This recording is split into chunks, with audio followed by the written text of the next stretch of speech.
Hello बच्चों, चलिए प्रश्न को पढ़ते हैं। दीप्तिकालिता तथा वसंतीकरण क्या है, इनके महत्व का वर्णन करें। तो इस प्रश्न में हमें दीप्तिकालिता तथा वसंतीकरण क्या होते हैं और इनका महत्व क्या है, इसको बताना है। तो आइए इस प्रश्न का हल देखते हैं। तो सबसे पहले बात करते हैं यहाँ पे मुख्य अवधारणा की। तो इस प्रश्न में मुख्य अवधारणा हो जाएगा दीप्तिकालिता। उसके बाद दूसरा जो हो जाएगा यहाँ पे वसंतीकरण। अब हम देखते हैं ये दोनों क्या होते हैं। अगर हम यहाँ पे दीप्तिकालिता की बात करें तो दीप्तिकालिता जो होते हैं पौधों के फलने फूलने साथ ही साथ पुष्पन। उसके बाद यहाँ पर उनकी वृद्धि आदि पर प्रकाश की अवधि का क्या होता है, प्रभाव पड़ता है। प्रकाश की अवधि का प्रभाव पड़ता है और पौधों द्वारा प्रकाश की अवधि तथा समय के प्रति अनुक्रिया को ही हम दीप्तिकालिता कहते हैं। किसे कहते हैं? पौधों द्वारा प्रकाश की अवधि तथा समय के प्रति अनुक्रिया को ही हम क्या कहते हैं? दीप्तिकालिता कहते हैं। अनुक्रिया को ही क्या कहा जाता है? दीप्तिकालिता। और यहाँ पे अगर हम मान लेते हैं दिन व रात के परिवर्तनों के प्रति कार्यात्मक अनुक्रियाएं दीप्तिकालिता कहलाती है। दीप्तिकालिता शब्द का प्रयोग गार्नर तथा एलार्ड ने किया था। और हम दीप्तिकालिता के आधार पर पौधों को प्रमुख 3 समूह में बांट सकते हैं। पहला जो होता है, बात करते हैं अल्प प्रदीप्त काली पौधा। दूसरा जो होता है वह होता है दीर्घ प्रदीप्त काली पौधा। और तीसरा जो होता है वह होता है तटस्थ प्रदीप्त काली पौधा। तो ये प्रकार होते हैं दीप्तिकालिता के।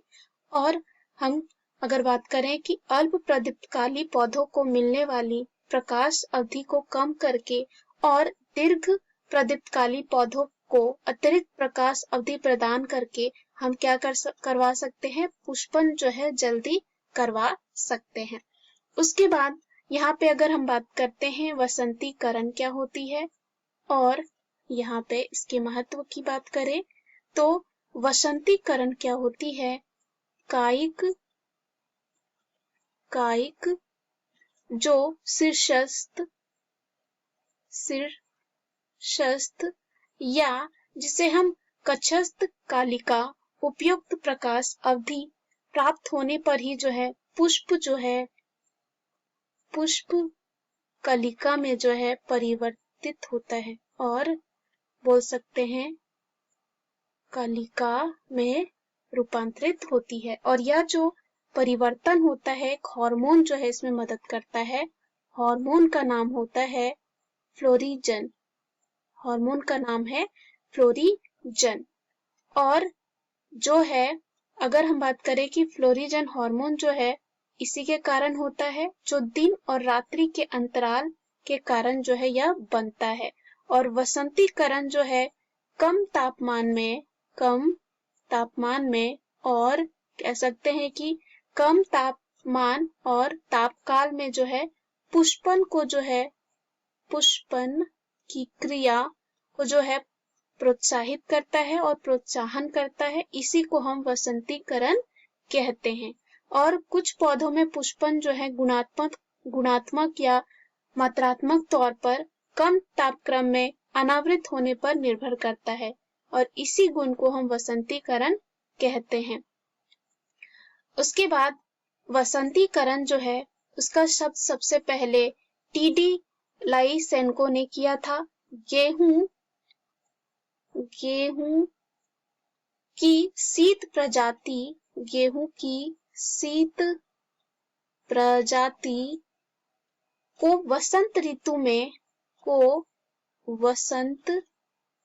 ऋतु में और मौसम में बोने योग्य बनाने के लिए इसे भीगे बीजों को 10 से 15 दिन तक 30 डिग्री सेंटीग्रेड ताप पर रखे थे और फिर वसंती गेहूं के साथ बोने से यह वसंती गेहूं के साथ ही पककर तैयार हो जाता है और पौधों में कायिक वृद्धि भी क्या हो जाती है, इससे कम हो जाती है। तो महत्व हम यहाँ बता सकते हैं कि इससे जो है कायिक वृद्धि जो होती है वो क्या हो जाती है, वो कम हो जाती है और कम ताप उपचार से पौधों की कायिक अवधि कम हो जाती है और अनेक द्विवर्षीय पौधों को कम तापक्रम में अनावृत कर दिए जाने से पौधों में जो है दीप्तिकालिता के कारण पुष्पन की अनुक्रिया भी जो है क्या हो जाती है,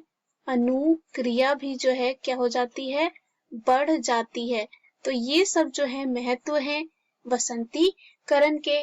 और क्या होता है कि वसंतीकरण के फलस्वरूप जो है द्विवर्षीय पौधों में प्रथम वृद्धि काल में ही जो है पुष्पन किया जा सकता है और पौधों में जो है शीत के प्रति जो है प्रतिरोध जो क्षमता होती है वो क्या हो जाती है, बढ़ जाती है और वसंतीकरण द्वारा जो है पौधों को प्राकृतिक कुप्रभाव जैसे पाला, कोहरा आदि से भी बचाया जा सकता है। तो हम कह सकते हैं इसको हम बचा सकते हैं किससे, प्राकृतिक कुप्रभावों से जो है यहाँ पे हम इससे और पौधे को हम बचा सकते हैं जैसे कि पाला, कोहरा इत्यादि। और अगर हम यहाँ पे दीप्तिकालिता के महत्व की बात करें तो यहाँ पे हमने देखा कि जो अल्प प्रदीप्तकाली पौधा को मिलने वाली प्रकाश अवधि को जो है कम करके और दीर्घ प्रदीप्तकाली पौधे को अतिरिक्त प्रकाश प्रदान करके देकर जो है हम लोग क्या कर सकते हैं, पुष्पन जो है शीघ्र करवा सकते हैं। ये है महत्व दीप्तिकालिता का। दिए गए मुख्य अवधारणा के आधार पर हमने सिद्ध कर लिया है कि दीप्तिकालिता तथा वसंतीकरण क्या होते हैं और इनका महत्व क्या है। आशा करती हूँ यह उत्तर आपको समझ में आया होगा। धन्यवाद।